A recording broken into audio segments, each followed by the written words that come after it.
उपनिषद स्वयं को पहचानने का रास्ता है, क्योंकि उपनिषद दृश्यमान जगत के बारे में नहीं कहता, जो इन जगत को देख रहा है उनके बारे में कहता है।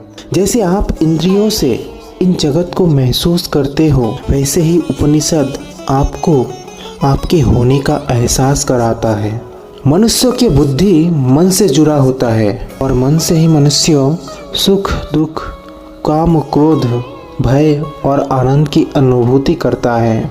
अंदर को जाने बिना मनुष्य कभी सुखी नहीं हो सकता और इसीलिए उपनिषद मनुष्य की सुख और सत्य की उत्तर देता है। अगर आपको खुद के बारे में जानना है, खुद को समझना है, खुद की प्रतिभाओं को समझना है, तो उपनिषद एकमात्र उत्तर है, क्योंकि उपनिषदों की संबंध आपसे है। तो चलिए चलते हैं उपनिषदों की सफर में।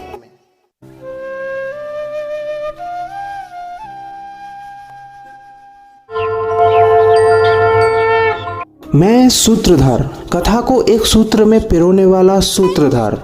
मैं आज आपसे एक कहानी कहने वाला हूँ, क्योंकि मुझे पता है आपको कहानी प्रिय है। ये कहानी किसी राजा, राज परिवार या अवतार की नहीं है। ये कहानी मेरी और आपकी है। वास्तव में ये कहानी पूरे मानव जाति की है। आप कह सकते हो आप आपकी कहानी जानते हो। तो बताइए, कौन है आप? क्या है आपकी अद्भुत और अमूल्य जीवन के उद्देश्य? उपनिषद।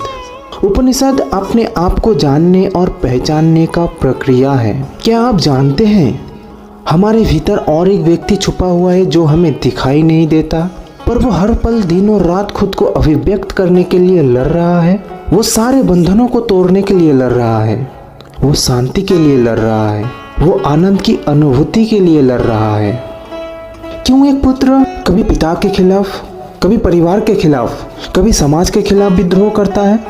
क्या है जो उनसे ये विद्रोह करवाता है? वो सुखी होना चाहता है, लेकिन क्या वो सुख को पा लिया? क्यों वो समुद्र की गहराई को, आसमान की सूरज और चांद की ऊंचाइयों को मापना चाहता है? क्यों वो पर्वत श्रेणियों को जीतना चाहता है? क्यों वो संसार के सारे सीमाओं को तोड़ना चाहता है? क्या वो जानता है वो असीमित है? क्यों वो मृत्यु पर विजय प्राप्त करना चाहता है? क्या वो जानता है वो अमर है? सीमित से असीमित की ओर, मृत्यु से अमरत्व की ओर हम सभी जा रहे हैं, पर हम देख नहीं पा रहे हैं। इसलिए उपनिषद हम सबको बार बार बुलाता है और कहता है, उत्तिष्ठत जागृत प्राप्य वरान निबोधत। उठो, जागो और सत्य को पहचानो। एक दिन डाकू रत्नाकर अपनी स्त्री के लिए एक कुंठार चोरी करके लाया। रत्नावली खुश नहीं हुआ। कहा, मैं एक डाकू की पत्नी हूँ, ये कंठहार किसको दिखाऊं? रत्नाकर ने कहा, मैं जन्म से डाकू नहीं था, मैं एक सैनिक था, पर मुझे डाकू बनाया किसने? ये समाज ने। इन समाज ने मुझे मजबूर किया डाकू बनने से। कोई हमदर्दी नहीं है मुझे इन समाज से, क्योंकि समाज के मन में किसी के लिए कोई हमदर्दी नहीं है। ये समाज अपराध को भूल जाता है पर अपराधी को याद रखता है, इसलिए बार बार अपराध होता रहता है।